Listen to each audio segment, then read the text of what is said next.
This morning's reading is from Ruth, chapter 1, verses 1 through 18. It's on the screen, and you can turn in your Bibles to there. That's where the lesson will be taken from. In the days when the judges ruled, there was a famine in the land. So a man from Bethlehem in Judah, together with his wife and 2 sons, went to live for a while in the country of Moab. The man's name was Elimelech, his wife's name was Naomi, and the names of his 2 sons were Mahlon and Chilion. They were Ephrathites from Bethlehem, Judah. And they went to Moab and lived there. Now Elimelech, Naomi's husband, died, and she was left with her 2 sons. They married Moabite women, one named Orpah and the other Ruth. After they had lived there about 10 years, both Mahlon and Chilion also died, and Naomi was left without her 2 sons and her husband. When Naomi heard in Moab that the Lord had come to the aid of his people by providing food for them, she and her daughters-in-law prepared to return home from there. With her 2 daughters-in-law, she left the place where she had been living and set out on the road that would take them back to the land of Judah. Then Naomi said to her 2 daughters-in-law, "Go back, each of you, to your mother's home. May the Lord show you kindness as you have shown kindness to your dead husbands and to me. May the Lord grant that each of you will find rest in the home of another husband." Then she kissed them goodbye, and they wept aloud and said to her, "We will go back with you to your people." But Naomi said, "Return home, my daughters. Why would you come with me? Am I going to have any more sons who could become your husbands? Return home, my daughters. I am too old to have another husband. Even if I thought there was still hope for me, even if I had a husband tonight, then gave birth to sons, would you wait until they grew up? Would you remain unmarried for them? No, my daughters, it is more bitter for me than for you, because the Lord's hand has turned against me." At this, they wept aloud again. Then Orpah kissed her mother-in-law goodbye, but Ruth clung to her. "Look," said Naomi, "your sister-in-law is going back to her people and her gods. Go back with her." But Ruth replied, "Don't urge me to leave you or to turn back from you. Where you go, I will go. Where you stay, I will stay. Your people will be my people, and your God, my God. Where you die, I will die, and there I will be buried. May the Lord deal with me, be it ever so severely, if even death separates you and me." When Naomi realized that Ruth was determined to go with her, she stopped urging her.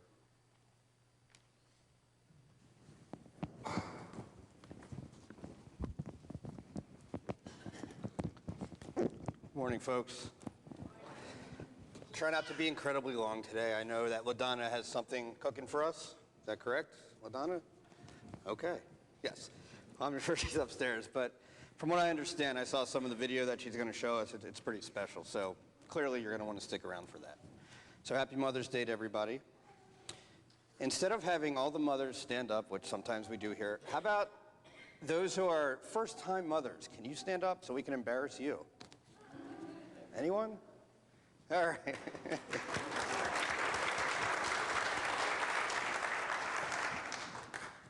Thank you for being brave. So when we think of heroes, sometimes our moms are heroes. They do a lot of heroic things. I don't think anyone would argue with that.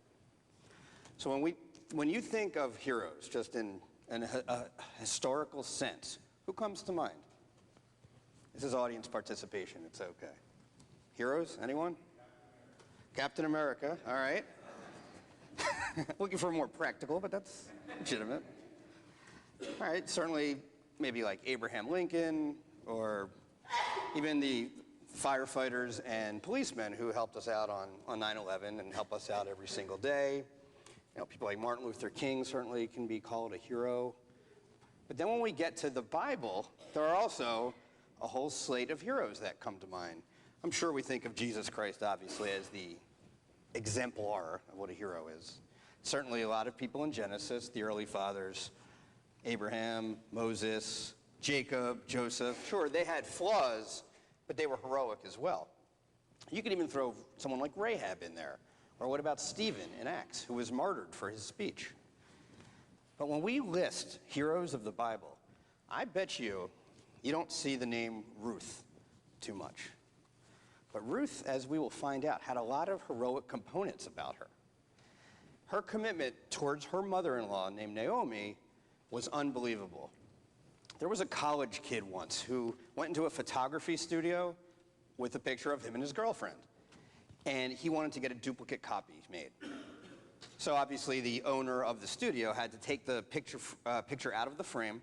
So as he did that, he looked at the inscription on the back, and it read something like, "My dearest Tom, I love you so much. I want to be with you forever and ever. Nothing will ever separate us. You're all I think about. I love you so, so much. Love, Helen. P.S. If we ever break up, I want this picture frame back." So clearly, commitment was not on Helen's mind necessarily. But fortunately, we're going to talk about Ruth. It was all about commitment. The name Ruth itself means companion. Boy, is that appropriate. As we talked about last week, we talked about the Judges period. And that was about the beginning of the 14th century to about the mid-11th century. So it's almost 300 years. And then all of a sudden, after just the chaos of Joshua and Judges, all the killing and just all this historical precedents that happen, the noise somewhat subsides, and we get Ruth. Just a serene story about Ruth. And then it's interesting because after Ruth, we go to 1st and 2nd Samuel, and then 1st and 2nd Kings, so it kind of gets crazy again. But at least when I first read the Bible, I'm thinking to myself, where does Ruth fit in? It's almost like a late insertion. And when we think about the book of Judges, 4 times we read in it that in those days, Israel had no king. Everyone did as they saw fit. They were immoral, they engaged in idolatry, and there was a lot of war. So that leads us to Ruth. High praise for Ruth indeed. I've yet to read anything negative about it. Some of the description I've seen it's straightforward, it's simple, it's direct, it's dramatic, the perfect story. So simple that it doesn't require a commentary. I used a couple anyway. A short story told with consummate skill. A simple description of rustic life and an idyllic 4-act play. And it's interesting because the characters are so strong in the first books of the Bible and even after Ruth and Samuel and Kings and so forth and so on. But these characters are just your everyday folks. They're not leaders necessarily. They're not kings. They're not prophets. They're not gods of any sorts. They're just like us in here. And that's what makes this story so practical, so applicable. So what I want to talk about briefly are the 3 F's. There was a famine, there was a family, and there was faith. In fact, the very first verse of Ruth says this: "In the days when the judges ruled, there was a famine in the land." That was verse 1. So why is this interesting? You can read all 21 chapters of Judges. You will not see the word famine in there at all. So all of a sudden, it takes us to Ruth to realize, oh yeah, there was a famine there. And because of this, it kind of makes it difficult to date Ruth. We're not 100% sure when it took place. That's really not that important for today's lesson. It's just an interesting factoid. But perhaps their famine was caused by Israel's inability to obey God. Remember, everyone did as they saw fit. So here's the family dynamic. Elimelech was a man from Bethlehem, from Israel. He married a woman named Naomi. But because of the famine, they moved to Moab. And we spoke a little bit about this morning. Moab is about 20, 30 miles away from Israel. So it wasn't that far of a trek, but still, going to Moab, kind of a risk. And they had a couple sons, Mahlon and Kilion. All right, so far, so good. Unfortunately, Naomi's husband dies. But the 2 sons marry 2 Moabite women. One is named Ruth, one is named Orpah. And I'm telling you, at least one time today, I'm going to say Oprah by accident instead of Orpah. I hope not.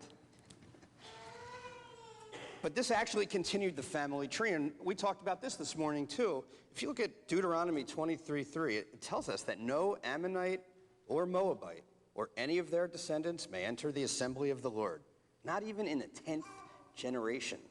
Ouch. That's some harsh words. However, it doesn't say anything about marriage. Marriage was allowed. And we'll see that was a good thing. So about 10 years later, Naomi's sons die, Mahlon and Chilion. We don't know how it happened, but what's important is how the two women responded. Actually, really, the three women responded. So that leaves us with just the three women, Naomi, Ruth, and Orpah, all widows at this point. So what's Naomi thinking right now? She can't be enjoying things incredibly much right now. She's like, wow, you took my husband from me, and now you take my sons-in-law? What is going on? Or my sons, actually, even worse. So maybe this is a divine judgment against her after all. In fact, she reminds us of a man who really took suffering to a new level. Let's try to play Name That Guy. Who said this? If only my anguish could be weighed, and all my misery be placed on the scales, it would surely outweigh the sand of the seas. No wonder my words have been impetuous. The arrows of the Almighty are in me. My spirit drinks in their poison. God's terrors are marshaled against me. Okay, who is that? Job. Good old Job. Job obviously suffered a lot. I think that's from Job 6. Now, certainly I'm not comparing Job to Naomi too much because, well, a lot different circumstances. Job's friends were not really friends at all. They weren't very comforting, and Naomi's got a much better support system here. But it's interesting that she would bring up Job, and she does that again later. So she's like a female Job of some sorts. So at this point, she decides to take her family back to Judah because the famine has ended. And this is one of the best verses on faith. I hope you can see it. In Hebrews 11:1, now faith is the substance of things hoped for, the evidence of things not seen. Philip Yancey tells us that faith means trusting in advance what will only make sense in reverse. According to George Mueller, faith does not operate in the realm of the possible. There is no glory for God in that which is humanly possible. Faith begins where man's power ends. That you are sitting here listening to me talk is a fact. That I am up here speaking to the congregation is a fact. But it is only by faith that I believe that you're actually going to listen to me. That's the difference between faith and fact. So instead of reading, looks like we got some battery issues. Oh, there we go. So instead of reading all this, you can just kind of read it on your own, but take note. And this is verses 8 through 10. What's interesting here, in verse 8, it says, mother's home. Go back, each of you, to your mother's home. But as we talked about a few weeks ago in the Easter sermon, women and men were not treated really equal back then. And what's interesting about this is Ruth's father was actually alive. We don't know a whole lot about him, but he was mentioned in the second chapter. So it's interesting why Naomi wouldn't say, go back to your father's house. Just some food for thought there. Another great part of this is, it's not like Naomi says, okay, you guys can go back, it's been real, it's been fun. But what is she doing up here? She's praying. She's praying. Never underestimate the power of prayer. She says, may the Lord grant that each of you will find rest. May the Lord show you kindness as you have shown kindness to your dead husbands and to me. But as we see, Ruth and Orpah, they're going to reject this idea. They're too faithful. Right now, they're both on the same playing field. They're just way too faithful to leave Naomi at a time like this. To us, we're reading this thinking, well, Naomi really doesn't have a whole lot to offer at this point. But Ruth and Orpah do not see it that way. Verses 11 through 15, you can get your Bibles out if you want. This is Ruth 1. But Naomi said, return home, my daughters. Why would you come with me? Am I going to have any more sons who could become your husbands? Return home. I am too old to have another husband. Even if I thought there was still hope for me, even if I had a husband tonight and then gave birth to sons, would you wait until they grew up? Would you remain unmarried for them? No, my daughters, it is more bitter for me than for you, because the Lord's hand has turned against me. At this, they wept aloud again. Then Orpah kissed her mother-in-law goodbye, but Ruth clung to her. Look, said Naomi, your sister-in-law is going back to her people and her gods. Go back with her. Wow. Naomi, once again, is trying her sales pitch. She changed her closing a little bit. It was a little more successful, but not completely. But this time, she's even including reasons, almost in a woe is me way, for leaving. Oh, I'm too old. You don't want anything to do with me. I'm just going to get in the way. I've got nothing to give. Ladies and gentlemen, when you say that about yourself, when you say, I have nothing to give, who are you really insulting there? You're insulting your Creator. You're insulting God. He gave you what you need. I love how Paul tells the church in Ephesus. He says, he refers to us as we are God's handiwork. We're not just merely his creation. We are his handiwork. He created each and every one of us. When you say something like that, it's almost like false humility. It doesn't work. So she got through to Orpah. But what does it say about Ruth? Did it say that Ruth just hung out with her, she hugged her, she stayed with her? No. There's a very important verb up there, and it's clung. She clung to her mother-in-law. We all of us who have little kids, certainly we have them who cling to us sometimes. We're trying to kick them off. Now, I don't know if Ruth did that, but it kind of reminds me almost, there would be an echo later in John's gospel. John chapter 20, after the empty tomb, Jesus shows himself to Mary Magdalene. Mary Magdalene does very much the same. And Jesus says to her, do not hold on to me, or do not touch me. Translated in Greek, that means do not cling to me. This is one continuous story. It never ceases to amaze me when I study these verses. You know, Orpah, we could sit here and we could probably pile on her, but let's not. I don't want to blame her. You can't really fault her. She did try to stay initially. It's just she wanted to be a wife, while Ruth was more interested in remaining a daughter. Nothing wrong with either of those choices. But then we go to 16 through 18, which is just an unbelievable turn of events. Ruth says, in what is one of the best early sermons you'll ever hear, don't urge me to leave you or turn your back from you. Where you go, I will go. Where you stay, I will stay. Your people will be my people, and your God, my God. Where you die, I will die, and there I will be buried. May the Lord deal with me, be it ever so severely, even if death separates you and me. When Naomi realized that Ruth was determined to go with her, she stopped urging her. There are a lot of verses in the Bible. It is a long book. That's why they have yearly plans for us to read through it. And of all the verses in the Bible, these are three of the most powerful, certainly regarding faith. It's just, it's just amazing what Ruth did in this particular situation. Death will be the only thing that separates us. I will be buried next to you. This wasn't even her biological mother. I mean, you know how sometimes we have interesting relationships with our in-laws? Yes. This was her mother-in-law. I'll just leave it at that. But she says, may the Lord deal with me, be it ever so severely. That would be echoed about 500 years later by a man named Eli, who used it as a threat towards Samuel, when he says, may God deal with you, be it ever so severely, if you hide from me anything he told you. Again, the continuity of this story is amazing. So as a mother, on this Mother's Day, you gotta think that Naomi absolutely loved Ruth's loyalty. Ruth gave a solemn oath.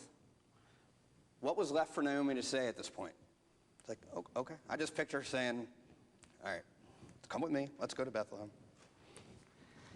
But it worked out very well as we're not going to get into chapters 2, 3, and 4 today. But this is a great example about how God can change a life and take it in a direction that he has foreordained. So we know that the lower story here was Ruth's perspective, was Naomi's perspective. It was kind of sad, people dying, people moving, people having a famine, and then Ruth would ultimately be faithful to her mother-in-law. But the upper story, God's plan, was a little different. His plan was for Ruth to absolutely directly affect the lineage of Jesus Christ. So when we think about faith, You can be a positive thinker as much as you want, but that doesn't mean you're a faithful thinker. Faith is not thinking positively all the time. It's knowing that God is right and that you agree with him. That's what faith is. It's not always going to go your way. Do we have faith when doubt creeps in? I heard someone say once, I've been a Christian my entire life, but I've never seen the cross. Interesting. Is this what doubt does? Does it really color us that badly? In James chapter 1, he says, consider it pure joy, brothers, whenever you face trials of many kinds, because you know that the testing of your faith produces perseverance. Does anyone really consider it pure joy when they're going through a really difficult situation? It's probably not joyous at that particular time. But this is how our faith gets tested. When everything is going well, when it's sunny out, when it's Mother's Day, when everybody's giving you the attention that you need, when you're healthy, when everybody in your house is doing great. How hard is it to have faith in that situation? God is great. This is the health and wealth, right? Everything's awesome. But when one little thing goes wrong, you get that negative test result back, or your child misbehaves, or you break a bone, well, you get fired from a job. Not quite as easy to have faith in those situations, is it? But that's when your faith grows. It's not going to grow through the small things. It's going to grow through the big and the difficult things in life. But you guys already know this. So the end result of Ruth's faith, she married a man named Boaz, and it said that the Lord enabled her to conceive, and she gave birth to a son. It didn't say that she gave birth to a son. It said the Lord enabled her to conceive. This was God's plan all along. The child's name was Obed, which means servant in Hebrew. Doesn't sound like that important of a point until you realize that Obed would become the father of Jesse. Still not that crazy, right? But then Jesse would become the father of a man named David, King David, who would also be a big part of Jesus' line. Ruth's faith ultimately led to the birth of a baby boy born of a virgin in a stable in Bethlehem. In fact, in Matthew's genealogy, there are only 5 women mentioned in the whole thing, and Ruth's one. See, there's Rahab is in there, Bathsheba, who's, I believe, referred to as Uriah's wife, so she didn't even get her name in there. Tamar, and of course, Mary. So Ruth is in very select company. This is a very important woman. Do you think, though, that you can earn your salvation? Does anyone really think that what you can do will give you salvation? Ruth did not earn her salvation. She was not righteous by what she did. She was righteous by what she thought. Her salvation was a direct result of her faith. And it's amazing to realize that eternal destiny comes down to our decision about one person. That's it. All these people have roamed the earth, right? Our eternal destiny, and eternity is a long time, it comes down to our decision about the man who is the way, the truth, and the life. This is the man who lived but 33 years, yet he divided time. Think about that. We die to ourselves so that we may live. It's been told that we're supposed to put Jesus first in our life. I agree with that. I think we also need to put him second, third, fourth, etc. Anything we put ahead of Jesus Christ, we're going to lose. This is the most important part of our lives, without question.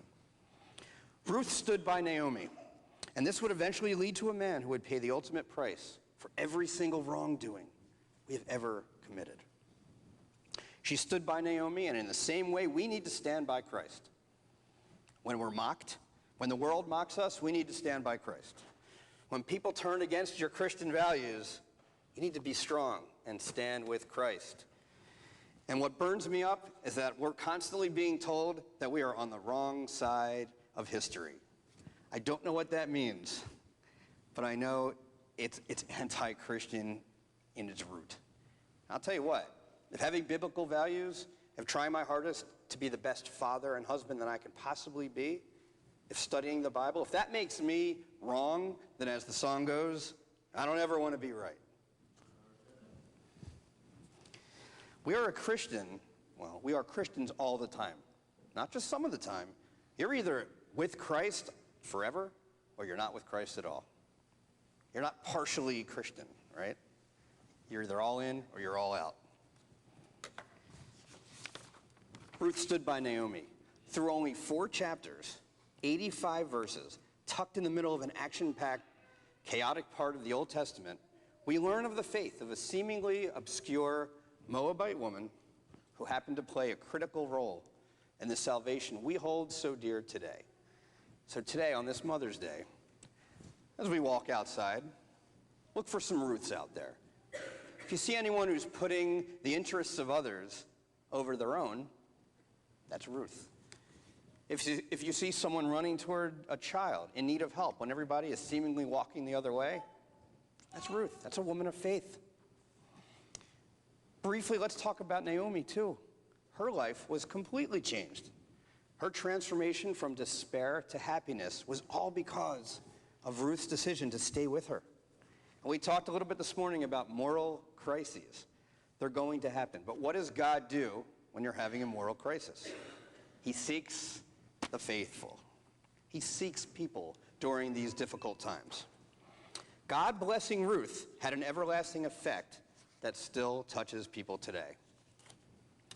So perhaps we should take a few moments on this Mother's Day to thank and remember Ruth for what she did. The lesson is yours.